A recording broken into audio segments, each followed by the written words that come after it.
दोस्तों, जब से मालदीव की सत्ता में ये शख्स आया है तब से भारत और मालदीव को लेकर कोई भी पॉजिटिव डेवलपमेंट सामने नहीं आई है। मोहम्मद माइजू के सत्ता में आने के बाद से ही भारत और मालदीव के रिश्ते लगातार बिगड़ते ही जा रहे हैं और हर दिन मालदीव को लेकर कोई ना कोई नेगेटिव न्यूज आ रही है। एक बार फिर से मालदीव ने भारत के खिलाफ बड़ा स्टेप उठाया है और यह बेहद ज्यादा हर्ट करने वाला है भारत को। किस तरह से मालदीव ने भारत के एक्सेस को ब्लॉक किया है, इसके बारे में आगे इस वीडियो में बात करेंगे। वहीं पर हमारी दूसरी खबर ईरान और अमेरिका से निकलकर सामने आ रही है, जहां पर अमेरिका को खुली धमकी ईरान की तरफ से दी गई है। लाल सागर में टास्क फोर्स बनाने के प्रस्ताव पर ईरान काफी ज्यादा भड़का हुआ है। जानेंगे इस खबर के बारे में भी इस वीडियो में। दोनों ही खबर काफी ज्यादा इंटरेस्टिंग है, इसीलिए वीडियो को अंत तक जरूर देखिएगा। साथ ही दोस्तों, अगर आपको वर्ल्ड अफेयर्स के टॉपिक में इंटरेस्ट है तो आप हमारे चैनल को सब्सक्राइब कर सकते हैं, क्योंकि हम डेली वर्ल्ड अफेयर्स से जुड़ी ऐसी लेटेस्ट वीडियो आपके लिए लेकर आते हैं। तो चलिए शुरू करते हैं इस वीडियो को। दरअसल दोस्तों, कल ही ये खबर सामने आई कि भारत अपने एक जहाज को, जो कि मालदीव की सुरक्षा के लिए मालदीव में तैनात था, भारत अब उसको 17 साल बाद वापस बुला रहा है। भारत ने मालदीव को यह जहाज गिफ्ट के तौर पर दिया था।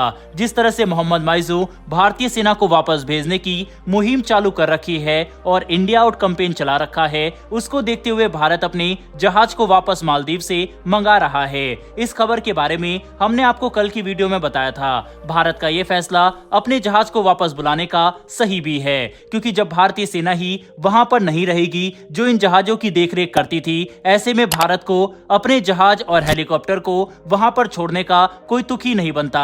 हालांकि भारत अपने 2 हेलीकॉप्टर को भी वापस बुलाएगा या नहीं, ये देखने वाली बात है। अभी जहाज को लेकर ही खबर सामने आई है, लेकिन इसके जवाब में अब मालदीव की तरफ से काउंटर अटैक किया गया है। दरअसल मालदीव ने अब हाइड्रोलॉजी एग्रीमेंट भारतीय नेवी के साथ कैंसिल कर दिया है।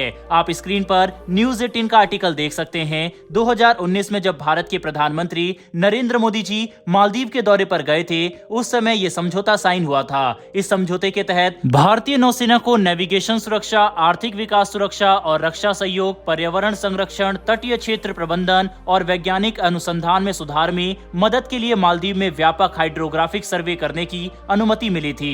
हालांकि एग्रीमेंट 5 सालों के लिए ही वैलिड था, जिसको 2024 में रिन्यू किया जाना था।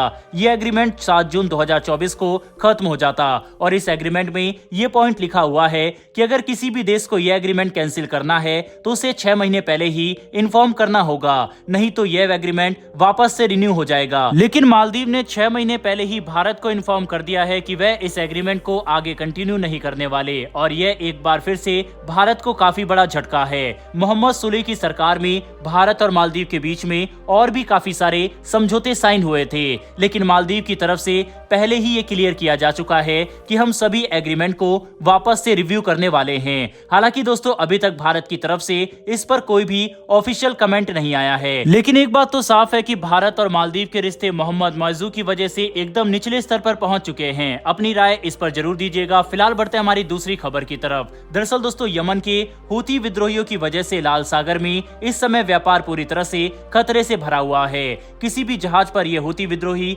हमला कर देते हैं और अपने कब्जे में उसे ले लेते हैं, जिस वजह से इस इलाके में ट्रेड पूरी तरह से डिस्टर्ब हुआ पड़ा है। इसी को लेकर अमेरिका के एनएसए ने बड़ा स्टेटमेंट देते हुए कहा था कि इस इलाके की सुरक्षा के लिए हम एक टास्क फोर्स लाल सागर में तैनात करने जा रहे हैं, जो कि यहाँ के व्यापार को सुरक्षित रखने में मदद करेगी। इसी को लेकर ईरान काफी ज्यादा भड़का हुआ है और ईरान ने खुली धमकी अमेरिका को दे डाली है। दोस्तों, रेफरेंस के लिए बकायदा आप अपने स्क्रीन पर नवभारत टाइम्स का आज का आर्टिकल भी देख सकते हैं, जिसमें साफ साफ ईरान की धमकी के बारे में मेंशन किया गया है। ईरान ने सीधे तौर पर अमेरिका को चिताते हुए कहा है कि ये कदम उसके लिए परेशानी खड़ी करने वाला होगा।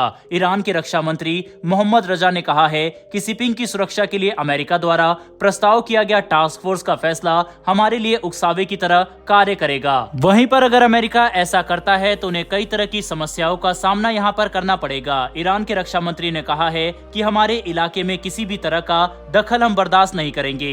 साफ है दोस्तों, इजराइल और हमास का युद्ध अब लगातार बड़ा होता दिखाई दे रहा है और ऐसी आशंका जताई जा रही है कि इस युद्ध की वजह से अमेरिका और ईरान भी आमने सामने आ सकते हैं। बहरहाल दोस्तों, इस वीडियो में इतना ही। लेकिन आपके हिसाब से क्या अमेरिका को टास्क फोर्स का गठन यहाँ पर करना चाहिए या फिर नहीं? अपनी राय कमेंट बॉक्स में लिखकर जरूर बताइएगा। साथ ही वर्ल्ड अफेयर से जुड़ी ऐसी ही वीडियो के लिए हमारे चैनल को सब्सक्राइब करना ना भूलिएगा। फिर मिलेंगे ऐसी एक नई वीडियो के साथ। धन्यवाद। जय हिंद।